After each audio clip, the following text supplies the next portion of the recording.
मुंबई शहर के नजदीक रामपुर नाम का एक छोटा सा आधुनिक गांव था।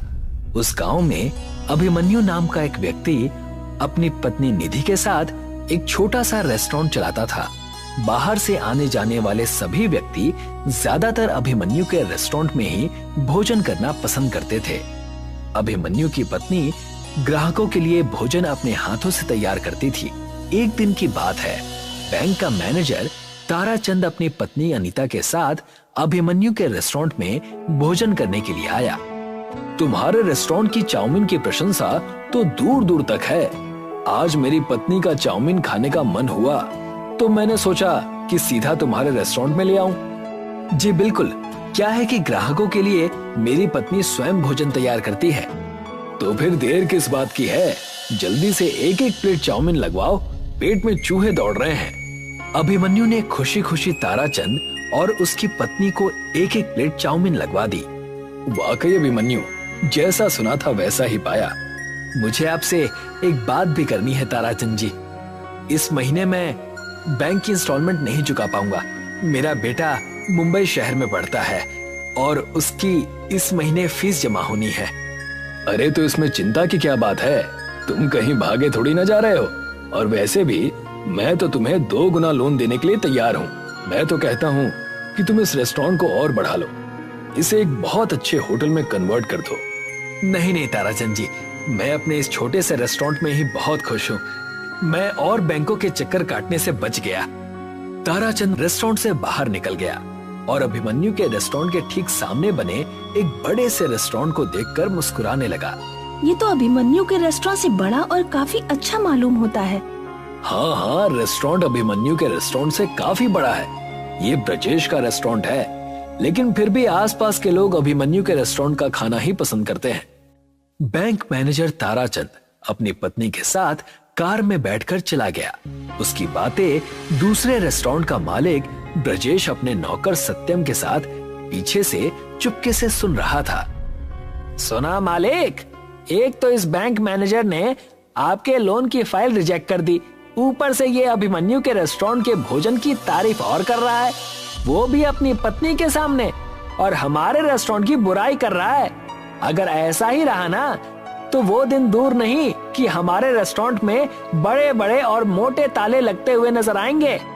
तुमसे कितनी बार बोला है सत्यम कि अच्छा अच्छा बोला करो, वो दिन कभी नहीं आएगा।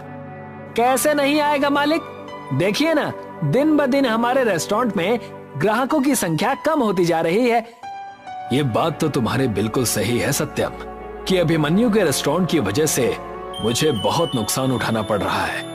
अभिमन्यु के रेस्टोरेंट में सारा भोजन उसकी पत्नी निधि तैयार करती है। आप भी अपने रेस्टोरेंट का भोजन अपनी पत्नी से तैयार क्यों नहीं करवाते? ये कैसी बातें कर रहे हो तुम? मेरी पत्नी को तो भोजन बनाना ही नहीं आता। पिछली बार तुमने खुद उसके हाथ के बने हुए आलू के पराठे खाए थे और अगले दिन तुम बीमार पड़ गए थे। इसमें तो कोई शक नहीं। चिंता मत करो सत्यम, मेरे दिमाग में एक योजना है। मुझे पता लगा है कि बैंक मैनेजर ताराचंद का ट्रांसफर कुछ ही दिनों में हो जाएगा और नया बैंक मैनेजर मेरा बहुत दूर का रिश्तेदार है। अभिमन्यु के रेस्टोरेंट में सारे पैसे बैंक के लगे हुए हैं और उसकी जमीन बैंक के पास गिरवी रखी हुई है। मैं अपनी खोपड़ी से ऐसा चक्कर चलाऊंगा कि अभिमन्यु सड़क पर आ जाएगा। अपने रेस्टोरेंट के अंदर जाकर बैठ गए। तभी वहां पर एक अजीब सा दिखने वाला व्यक्ति, जिसने बहुत गंदा कोट पहन रखा था, रेस्टोरेंट में आकर बैठ गया। मुझे बहुत जोरों की भूख लगी है, जल्दी से बर्गर, पिज्जा और एक ब्लैक कॉफी लेकर आओ।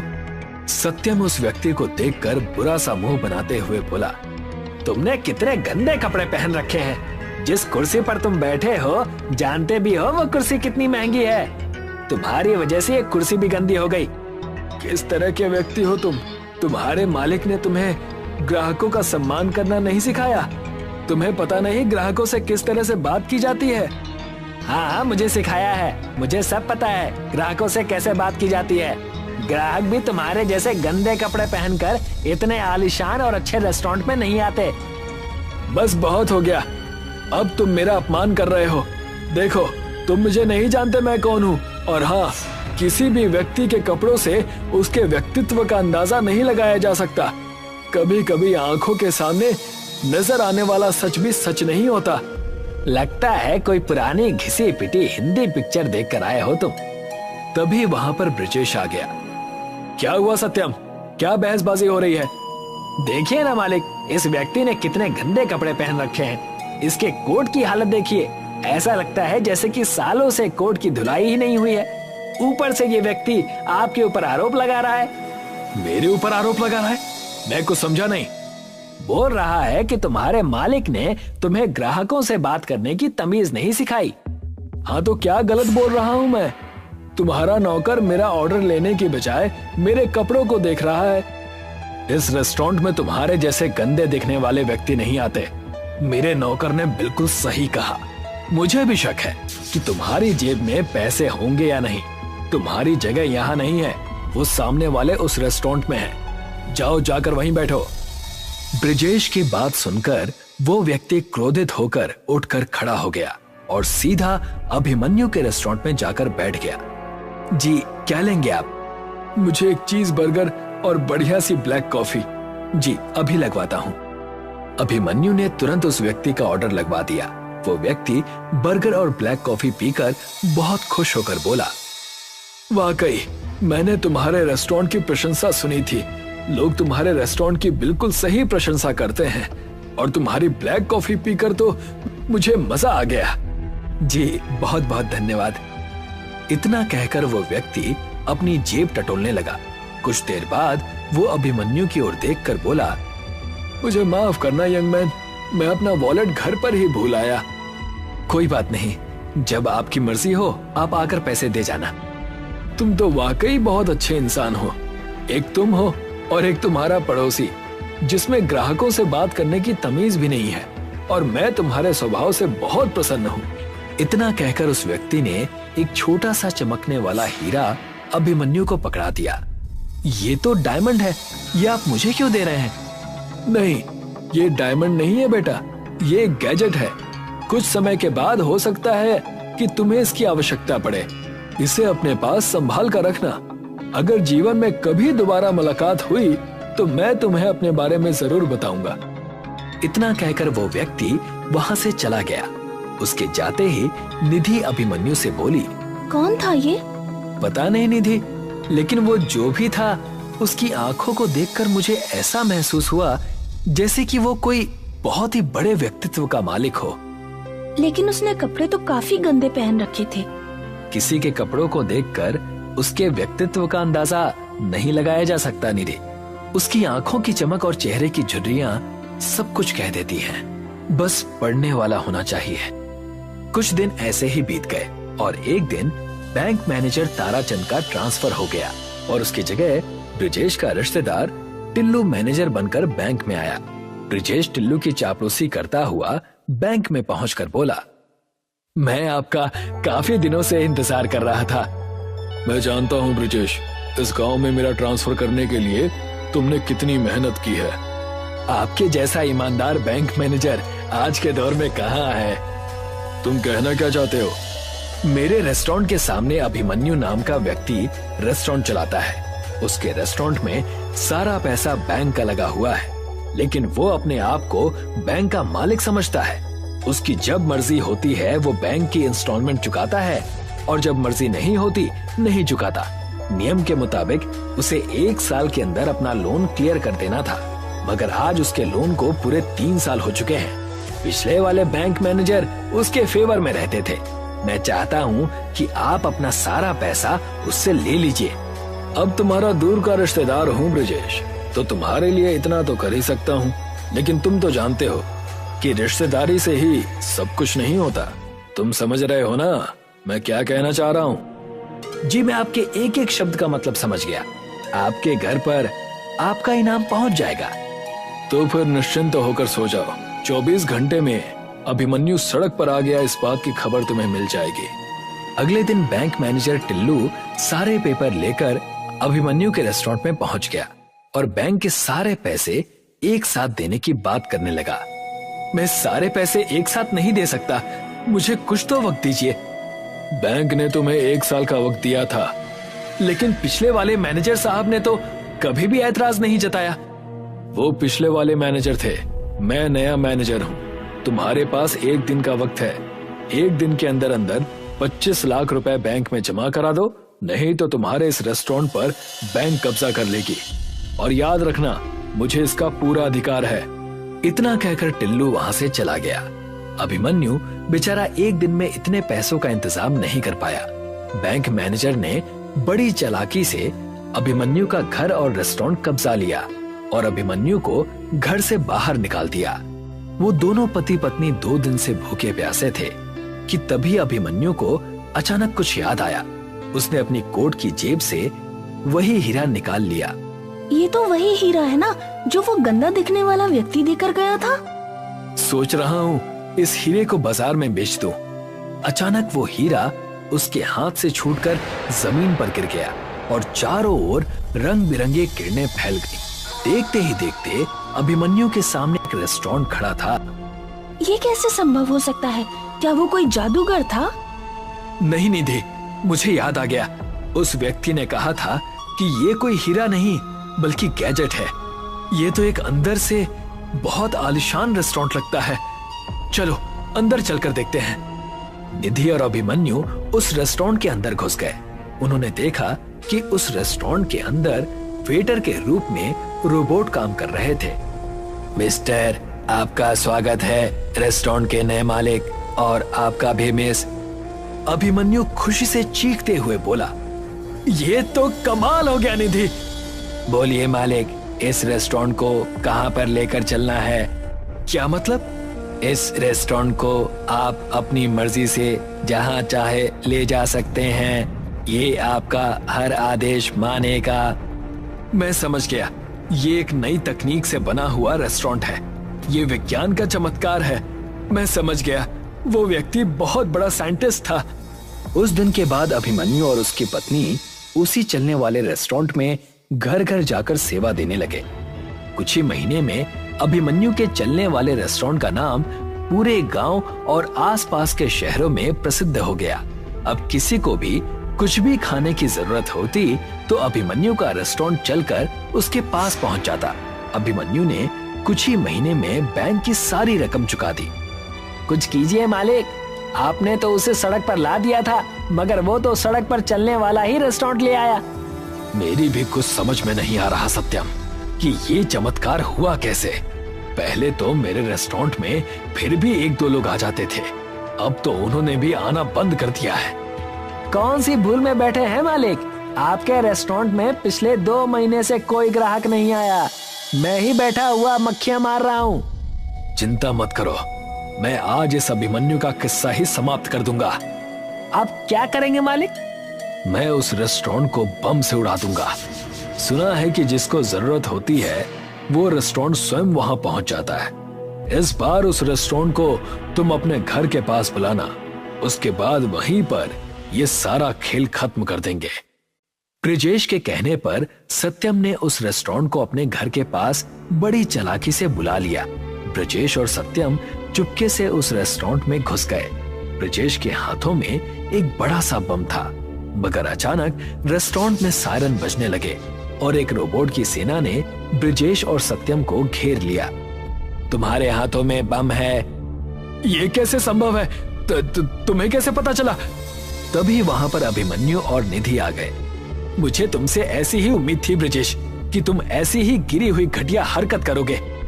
अभिमन्यु ने इतना कहा ही था कि तभी वहां पर वही गंदा सा दिखने वाला व्यक्ति, जो अब बहुत साफ सुथरे कपड़े पहना हुआ था, मुस्कुराता हुआ आया। मुझे देखकर तुम लोग इस तरह से हैरान मत हो। मेरा नाम प्रोफेसर हॉकिंस है। मैं एक बहुत बड़ा साइंटिस्ट हूँ। दरअसल इस चलने वाले रेस्टोरेंट को बनाने में मुझे काफी साल लग गए। उस दिन मैं इस प्रयोग में सफल हो गया था और खुशी के मारे मैं अभिमन्यु के रेस्टोरेंट में कुछ खाने के लिए आया था, मगर बाहर मैंने ब्रिजेश की और उसके नौकर की बातें चुपके से सुन ली थी। मैं समझ गया कि ये अभिमन्यु के लिए आने वाले फ्यूचर में कोई ना कोई मुसीबत खड़ी जरूर करेंगे।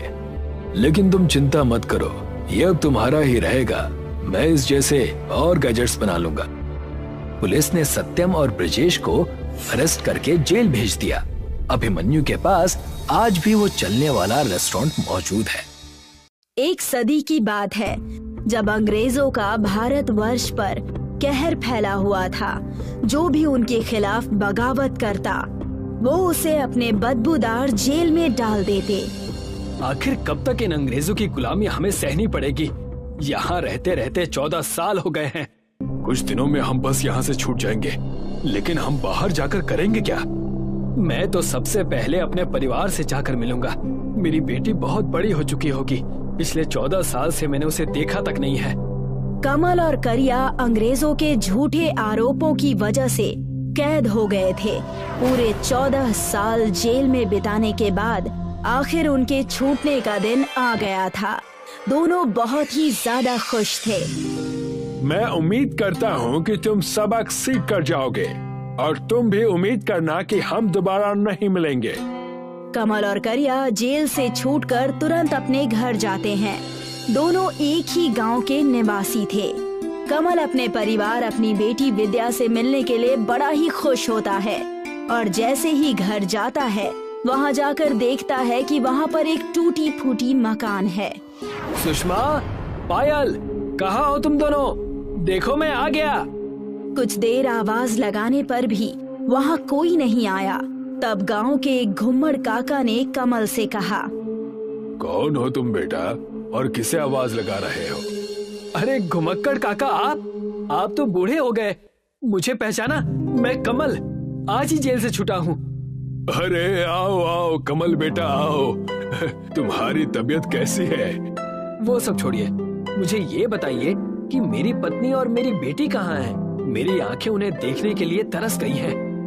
क्या बताऊं बेटा, तुम्हारे जेल जाने के बाद तुम्हारे घर का बुरा हाल था। सुषमा बेचारी लोगों के घरों में जाकर झाड़ू बर्तन करती थी और तुम्हारी बेटी पढ़ाई के लिए तरस रही है। भगवान ने मेरे परिवार का बहुत बुरा हाल किया है। मैं अब क्या करूं जिससे मेरा परिवार सही सलामत रहे? लेकिन ये दोनों हैं कहाँ? तुम्हारी बेटी और पत्नी हमारे गांव के उस जंगल के पास ही रहते हैं। आजकल सुषमा वहाँ लकड़ियाँ काटकर अपना घर चला रही है। जाओ जाकर मिल लो। चाचा की बात सुनते ही कमल अपने परिवार से मिलने जंगल की तरफ चला गया और वहां जाकर अपने परिवार को बुरी स्थिति में देखकर उसके आंखों से आंसू बहने लगे। सुषमा, देखो मैं आ गया। चलो अब घर चलो। अब आए हैं आप, जब हमारा परिवार ही नहीं बचा? और क्या करेंगे उस घर में ले जाकर? वहाँ ना तो कुछ खाने को है और ना ही रहने के लिए कुछ बचा है। तुम उसकी चिंता मत करो और मेरे साथ चलो और पायल को भी साथ ले लो। नहीं पिताजी, मुझे तो आपको पिताजी कहने में भी शर्म आती है। सबने हमें ताने मार मार कर ये हालत कर दी हमारी। अब आप मुझसे तभी मिलने आना जब आप काबिल बनकर लौटना। कमल अपने परिवार को बिखरता हुआ देख चुका था। वो वहाँ से चुपचाप मायूस होकर चला जाता है और सारी बातें करिया को बताता है। मैं जानता हूँ दोस्त, हम देश के लिए जेल गए और देश आज हमारा ये हाल कर रहा है। क्यों ना हम नौकरी ढूंढे? कहीं ना कहीं कोई ना कोई छोटा मोटा काम हमें मिल ही जाएगा। कमल और करिया कई जगह काम मांगने जाते हैं, लेकिन उनके जेल जाने की वजह से उन्हें कहीं भी कोई काम नहीं मिलता। पूरा कस्बा गांव सब छान मार लिया, कहीं कोई काम नहीं है। चलो वहाँ देखें, वहाँ एक भोजनालय नजर आ रहा है। जाकर देखते हैं, कहीं वहाँ कुछ काम लायक मिल जाए। कमल और करिया वहाँ जाकर काम मांगने की कोशिश करते हैं। तब वहाँ की मालकिन उनसे कहती है, चले जाओ यहाँ से। तुम चोरों का क्या भरोसा? कहीं मेरे ही यहाँ कोई लूटपाट कर दी तो? चले जाओ यहाँ से। करिया और कमल वहाँ से भी निराश होकर चले जाते हैं। कई दिनों तक प्रयास करने के बाद भी उनके हाथ कुछ भी नहीं लगता। तब कमल कहता है, ये सब उस जेल की वजह से हुआ है। ना हम जेल जाते ना ये सब होता। तो चलो उसी जेल के पास। कमल और करिया उस जेल के पास जाते हैं जहां वो 14 साल से रह रहे थे और वहां जाकर उसी अंग्रेज जेलर से कहते हैं, तुमने हमें बेमतलब के 14 साल जेल में रखा, जिस वजह से ना तो हमारे पास काम है और ना ही खाना। और हमारा परिवार तो हमसे मिलने से भी डर रहा है। तुम जैसे 2 कौड़ी के कैदी फिर से इस जेल में आ गए, तो तुम क्या चाहते हो कि तुम्हें हम और क्या दें? आप हमें काम दीजिए और क्या, नहीं तो तुम्हारी खैर नहीं। मैं तंग आ गया हूँ तुम जैसों से मिल मिलकर। हमेशा तुम्हारे जैसे कैदी यहाँ आकर काम की भीख मांगते हैं। क्या कहा? हमारे जैसे और हैं? क्या तुम बता सकते हो कि वो कहाँ मिलेंगे? खुद जाकर देख लो, मैं तुम्हारा नौकर नहीं हूँ। कमल और करिया सारे बेरोजगार जेल कैदियों को ढूंढने लगे। देखते ही देखते कई सारे कैदियों को जमा करने के बाद कमल उनसे कहता है, हम सबके पास कुछ काम नहीं है, लेकिन अगर हम मिल के कुछ करें तो हमारे पास ढेर सारे काम आ जाएंगे। लेकिन कमल भाई, हम करेंगे भी क्या? ना तो हमें कुछ आता है और ना ही कुछ सामान है करने के लिए। बिल्कुल, हमें तो समाज ने भी ठुकरा दिया है। इन सब के बीच अब नया क्या करें? तुम सब बस खाना खाना जानते हो क्या? उसके अलावा कुछ भी नहीं? लानत है तुम सब पर। लेकिन ये खाना बनाना भी जानता है। खाने पीने से याद आया कि हम एक होटल खोल सकते हैं, जिसे हम सब लोगों को खाना खिलाकर पैसे कमा सकें। नहीं, ये सब नहीं करना, मैं इस चीज में नहीं हूँ। कमल भाई, हम कुछ राशन उधार लेकर अपना होटल खोल सकते हैं। हमें बस अच्छी जगह की तलाश है। जगह की चिंता मत करो, मेरे गांव का घर किस दिन काम आएगा। हम कल ही वहाँ पर जेल होटल खोलेंगे। सारे जेल के भाई बंधु उस होटल को चलाएंगे। करिया और कमल ने मिलकर कमल के घर को एक जेल जैसे रेस्टोरेंट में तब्दील कर दिया, जो गांव के बिल्कुल पास में ही था। सारे कैदी गांव-गांव जाकर अपने जेल रेस्टोरेंट का प्रचार करने लगे। देखते ही देखते कुछ समय बीत चुके थे। कमल का जेल रेस्टोरेंट चलने लगा था। कमल और उसके साथी कैदियों की मेहनत रंग ला रही थी। भाई साहब, क्या आप मुझे आलू का पराठा और सरसों की सब्जी देंगे? हाँ बिल्कुल, मिलेगा ना। आप जाकर टेबल पर बैठ जाइए। जेल रेस्टोरेंट है, इसका ये मतलब नहीं कि तुम हमें जेल जैसा ही खाना दो। याद रखना, मैं बहुत खतरनाक हूँ। एक तरफ सारे जेल के कैदी खुश थे कि अपनी सजा काटने के बाद यही एक समय था जहाँ पर वो अपने परिवार से जुड़ने लगे थे। कमल का परिवार भी आकर जेल रेस्टोरेंट में मेहनत किया करता था, लेकिन दूसरी तरफ जेल के अंग्रेज जेलर को कैदियों के इस हलचल के बारे में पता चल गया था। मैंने सुना है कि ये जेल से छूटे हुए कैदी कुछ हलचल कर रहे हैं। क्या करें मालिक, इन्हें फिर से अंदर कर दें? हमें इनकी गुलामी ही चाहिए। इन्हें मिलावट का खाना बनाने के जुर्म में गिरफ्तार कर लो। और वैसा ही हुआ। अंग्रेज और उसके सिपाही अगले ही दिन जेल रेस्टोरेंट में पहुंचकर उन्हें मिलावट के सामान बेचने के जुर्म में गिरफ्तार करना चाहते हैं। मैं तुम सबको नकली जहरीला खाना बनाने के इल्जाम में गिरफ्तार करता हूँ। तुम 2 कौड़ी के लोग जेल में ही रहना डिजर्व करते हो, ना कि जेल के बाहर। और जैसे ही अंग्रेज जेलर और उसके सिपाही वहां उन्हें गिरफ्तार करने लगे, सारे गांव वाले इकट्ठा हो गए और उनसे कहने लगे, तुम सब यहाँ से चले जाओ, वरना तुम्हारी खैर नहीं। हम तुम्हें कहीं का नहीं छोड़ेंगे। लगता है तुम्हें भी मुझे गिरफ्तार करना पड़ेगा। अंग्रेज के इतना कहते ही घुम्मड़ काका ने अपने थैले में रखा हुआ दिव्य अगरबत्ती का राख निकालते हैं और उनसे कहने लगते हैं, ये मेरे हाथ में जो दिव्य अगरबत्ती का राख दिख रहा है ना, ये जादुई है। अगर इसे मैंने तुम्हारे ऊपर डाल दिया तो तुम्हारा जीना हराम हो जाएगा। मैं इन सब अंधविश्वासों को नहीं मानता। घुम्मड़ काका ने उनके ऊपर अगरबत्ती का राख डाल दिया, जिससे अंग्रेजों को दिखाई देना बंद हो गया। अरे, मुझे दिखाई क्यों नहीं दे रहा है? ओह माय गॉड, मुझे दिखाई क्यों नहीं दे रहा है? मुझे माफ कर दो, मैं ये गलती दोबारा नहीं करूंगा। अभी सिर्फ दिखाई देना बंद हुआ है, चले जाओ वरना सब बंद हो जाएगा। घुम्मड़ काका की इस जादुई राख ने जेल रेस्टोरेंट को बचा लिया।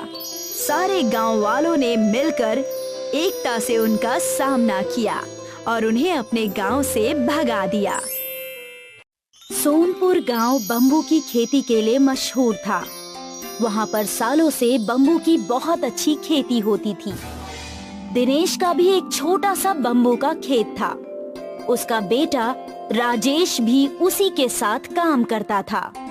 अरे राजेश, हमारे जो बम्बू का ऑर्डर आया था, क्या तुमने उसे भिजवा दिया है? अरे हाँ पापा, मैंने तो कल शाम को उसे भिजवा दिया था। अगर उन्हें समय से ऑर्डर मिल जाएगा तो आज शाम तक हमारा पेमेंट भी हो जाएगा। शाम हो जाती है और दिनेश के घर के बाहर एक बम्बू लदा ट्रक खड़ा होता है। अरे ये ट्रक वापस क्यों आ गया? इसे तो बम्बू उतार कर पेमेंट लेकर आना था। दिनेश अंदर से राजेश को बुलाता है। राजेश अंदर से आता है। वो बहुत दुखी लग रहा होता है। राजेश, ये देखो ना, ये ट्रक वापस आ गया। अरे हाँ पापा, मैं जानता हूँ। मुझे शहर से बम्बू के खरीदारों का फोन आया था। उन्हें हमसे कम दामों में कहीं से बम्बू मिल रहा है, इसलिए अब वो हमसे बम्बू नहीं खरीदेंगे। अरे लेकिन वो बिना बताए ऐसा कैसा कर सकते हैं? हमें पैसों की कितनी जरूरत है। अब हम इतने सारे बम्बू का क्या करेंगे? तुम उनसे कहो कि हम भी बम्बू कम दामों में दे देंगे। अरे पिताजी, मैंने उनसे बात की, पर वो अब किसी भी तरह से हमारे बम्बू लेने को तैयार नहीं है।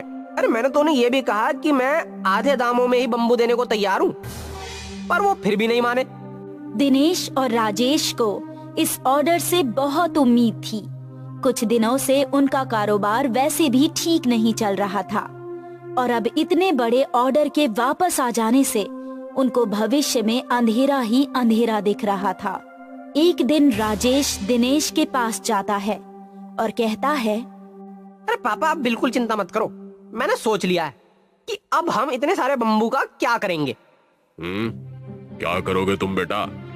मुझे तो कोई उपाय नहीं सूझ रहा। मैंने तो अपने सारे दोस्तों से मदद मांगने की कोशिश की, पर कोई भी हमारी मदद करने को तैयार नहीं है। अब सभी की हालत खराब है। मार्केट में बम्बू के दाम भी गिरते जा रहे हैं। अरे हाँ पापा, इसलिए मैंने सोचा है कि अब हम बम्बू का कारोबार नहीं करेंगे। अरे बेटा, हमारे पास और है ही क्या? हम और क्या कर सकते हैं? अरे पिताजी, अब हम पिज्जा बनाएंगे। है? क्या? पिज्जा? वो कैसे? पापा, मेरे दोस्त का शहर से फोन आया था। मैंने उसे अपने हालात बताए तो उसने मुझे एक बहुत अच्छा उपाय बताया। शहर में पिज्जा का बहुत क्रेज है। अलग अलग तरह के पिज्जा मिलते हैं। उसमें से युवाओं का एक पसंदीदा है बम्बू पिज्जा। उसमें बम्बू को अंदर से खोखला करके पिज्जा बनाया जाता है। हम भी बम्बू पिज्जा का बिजनेस शुरू कर देते हैं। अरे पर बेटा, हमें तो इसके बारे में कुछ भी जानकारी नहीं है। अरे पापा, आप चिंता मत करो। अरे मेरे दोस्त ने कहा है वो हमारी हर तरीके से मदद करेगा। राजेश दिनेश के साथ मिलकर बम्बू पिज्जा बनाने की सारी तैयारी करता है और फिर धीरे धीरे बम्बू पिज्जा बनाना सीख जाता है। उसके बाद वो तय करता है कि वो एक दुकान बनाएगा। राजेश और दिनेश मिलकर बम्बू से अपना एक छोटा सा होटल बनाते हैं और उस होटल के दरवाजे से लेकर खिड़कियाँ, टेबल, कुर्सी सब कुछ बम्बू से बना होता है। शुरू में तो उनके होटल में कोई भी नहीं आता था, पर एक दिन कॉलेज के 2 लड़के उनके होटल में आते हैं। अरे भाई वाह सुरेश, कितना मस्त होटल है। ये तो पूरा बम्बू से बना हुआ है और यहाँ लिखा है हमारी स्पेशलिटी है बम्बू पिज्जा। चलो तो अब हम भी बम्बू पिज्जा ट्राई करके देखते हैं। हाँ, मैं ऑर्डर करता हूँ। सुरेश और विवेक 2 बम्बू पिज्जा का ऑर्डर करते हैं। अरे विवेक, तूने ध्यान दिया कि यहाँ पर सारे कुर्सी टेबल भी बम्बू से बने हुए हैं और देख बम्बू से सजावट भी कितनी अच्छी की है यार। आज प्लास्टिक के जमाने में ये इको फ्रेंडली होटल तो बहुत अच्छा है। इस तरह से हम सबको इको फ्रेंडली चीजों का इस्तेमाल करना चाहिए। मैं इस होटल के मालिक से बात करता हूँ कि उन्हें ऐसी होटल बनाने की प्रेरणा कहाँ से मिली। विवेक और सुरेश दिनेश को बुलाकर उससे सवाल पूछते हैं। अरे सच में आपका होटल तो बहुत अच्छा है। आपने ये सब कैसे किया? दिनेश उन दोनों को अपनी पूरी कहानी बताता है। विवेक और सुरेश को दिनेश की ये कहानी बहुत अच्छी लगती है। क्या आपका बिजनेस ठीक चल रहा है? क्या आप मुनाफे में हैं? देखिए, अभी तो हम मुनाफे में नहीं चल रहे, पर मैं पूरी उम्मीद करता हूँ कि आगे चलकर हमें मुनाफा जरूर होगा। हाँ, आप बहुत अलग कर रहे हो। आपको मुनाफा जरूर होगा। हम आपकी मदद करना चाहते हैं। हमारा एक YouTube चैनल है जिस पर हम नई नई चीजें डालते हैं। अगर आप इजाजत दें तो हम आपके होटल के बारे में अपने YouTube चैनल पर डालना चाहते हैं और Instagram पर भी। इस तरह से और भी लोगों को और कॉलेज के स्टूडेंट्स को आपके होटल के बारे में पता चलेगा और आपको प्रसिद्धि मिलेगी। सुरेश और विवेक वहाँ का बम्बू पिज्जा खाते हैं। दोनों को वो बहुत ज्यादा पसंद आता है। दोनों अपने कॉलेज के फ्रेंड्स के लिए भी 10 बम्बू पिज्जा पैक करवा लेते हैं। उसके बाद अगले दिन वो अपनी पूरी टीम लेकर उनके होटल की एक अच्छी सी वीडियो बनाते हैं और बम्बू पिज्जा बनाने वाले की रेसिपी को भी शूट करते हैं। उसके बाद वो उसे अपने YouTube पर डाल देते हैं। अरे तुम लोग हमारी मदद करने की कोशिश कर रहे हो। अरे मैं इसके लिए तुम्हारा बहुत बहुत आभारी हूँ। अरे नहीं अंकल, ऐसी नई चीजों को प्रमोट करना ही तो हमारा काम है। आज के जमाने में युवाओं को ऐसी इको फ्रेंडली और पर्यावरण के लिए हानि ना पहुंचाने वाली चीजों की बहुत जरूरत है। इन वीडियो से हमें जो भी फायदा होगा वो हम आपको दे देंगे। अरे विवेक, देखो बम्बू पिज्जा की रेसिपी पर तो एक ही घंटे में 1 लाख व्यूज आ गए भाई। 10,000 लाइक और 1000 कमेंट भी हैं। ये तो अभी तक हमारे चैनल की सबसे पॉपुलर वीडियो बन गई है। अब इस इको फ्रेंडली बम्बू होटल के बारे में बहुत से लोग जान जाएंगे। अंकल, अब आप फेमस होने वाले हो। इस तरह से बाप और बेटे के द्वारा शुरू किया गया बम्बू होटल फेमस हो जाता है। फिर वो धीरे धीरे मिलकर और भी शहरों में अपने ब्रांचेस खोलते हैं और इको फ्रेंडली बम्बू होटल और पिज्जा को पूरे देश में फेमस करते हैं।